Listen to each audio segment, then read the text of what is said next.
Disappointments and setbacks. They're an unavoidable part of life. However, with the proper problem solving, resolve, and learning skills, these said setbacks and disappointments can be overcome. And with enough drive, things can get even better for our lives before the onset of previous problems. That is exactly what happened to a popular musician who was poised to leave his mishaps far behind and head for a bright horizon, when cruel fate seemed to intervene. Stay tuned for the mysterious disappearance of John Spira, coming up next on Grim Visions.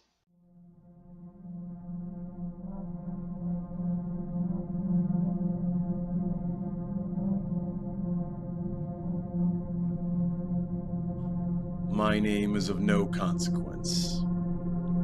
You may call me Grim.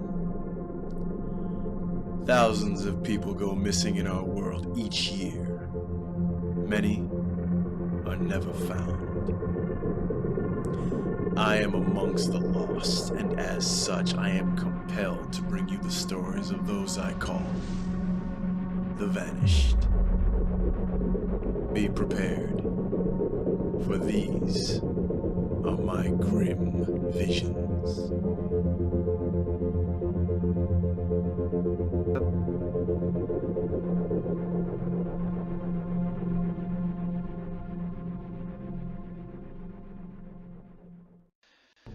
Music. It can be said to be one of mankind's nearest and dearest of creations. It can tell a story, elicit emotion, and provide a window to the deepest recesses of the human soul. This is something that 45-year-old John Michael Spira would definitely have agreed with. An accomplished jazz musician, John ate, breathed, and slept his music. From a young age, he knew it was his calling to be up on stage, guitar in hand, and entertaining a crowd. Through the years, he earned the nickname Chicago Johnny and wore it well. John joins the Army at 18 and is enthralled by the prospects of joining a tank operating brigade, which is exactly what he does. He would use this experience to his advantage, as it would set him up for his future underground cable company, which would utilize many large boring and digging vehicles and equipment. In the early 1980s, John had met his first wife while attending a blues bar near Chicago.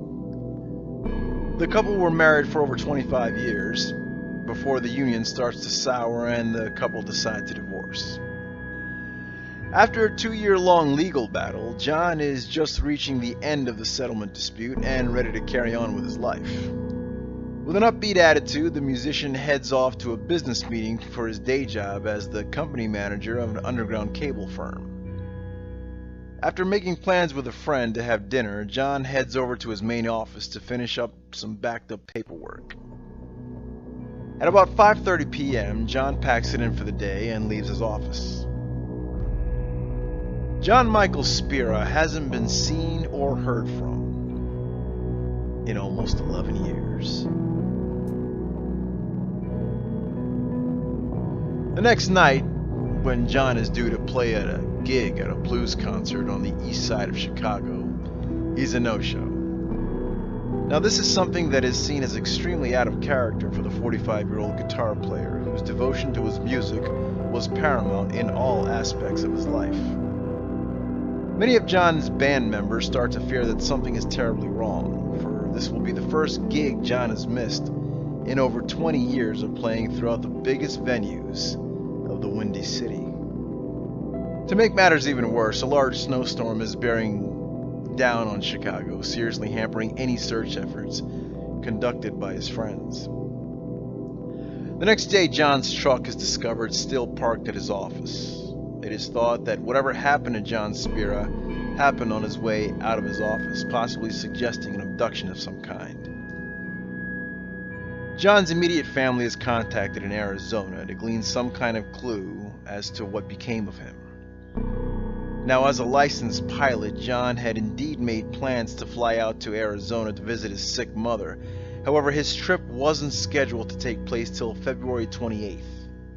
some 5 days after John had last been seen. Furthermore, it was thought highly unlikely, even impossible, to think that John would have tried to fly during a blinding snowstorm as a trained pilot. In any event, the family reports they know nothing of their son's whereabouts and that he is definitely not with them. After several days and unceasing pleading from his friends, John's estranged wife agrees to file a missing persons report and get law enforcement involved in the search. Police search every square inch of John's office building, but come up empty.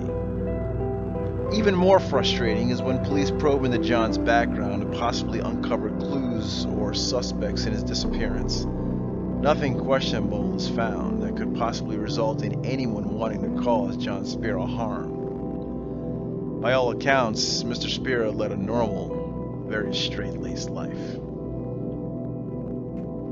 However, one potentially disturbing detail does come to light by way of several of John's cabling company employees. They report that when they arrived to the office the morning after John went missing, they discovered a large roll of industrial plastic wrap had been taken. By who or by what remains a mystery. Police strongly agree that this is not a coincidence and is possibly a strong indicator of foul play in connection with the disappearance of John Spira. Police naturally start to lean in the opposite direction of their investigation, namely that John could have engineered his own disappearance. However, they find little to suggest the scenario, and friends and family vehemently dispute the idea, citing that John was never one to run away from anyone or anything in his life. 7 months after John Spira goes missing, in the autumn of 2007, his family erect a large missing persons banner directly across from John's former business. It is ripped down and destroyed by persons unknown. The family erects a second banner, however, it too is removed, followed by the most shocking development in the case to date. Universal Cable, John Spira's business, is set ablaze. The family is galvanized by these events and used this as strong evidence that John's disappearance was no accident and that someone was trying to send a clear message. To their disappointment, investigators cannot clearly determine a cause for the fire.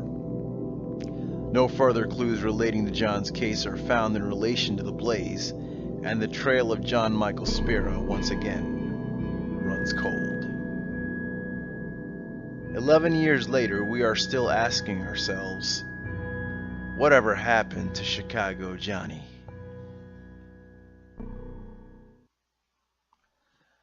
I look out into the cold, dreary sky, and I think I know what may have been going through John's mind.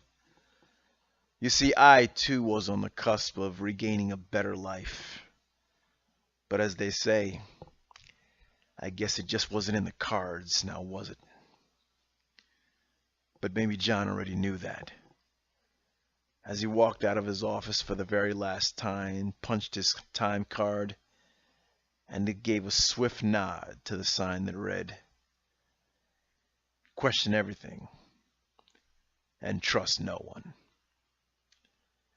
On behalf of Grim Visions, I bid you pleasant dreams.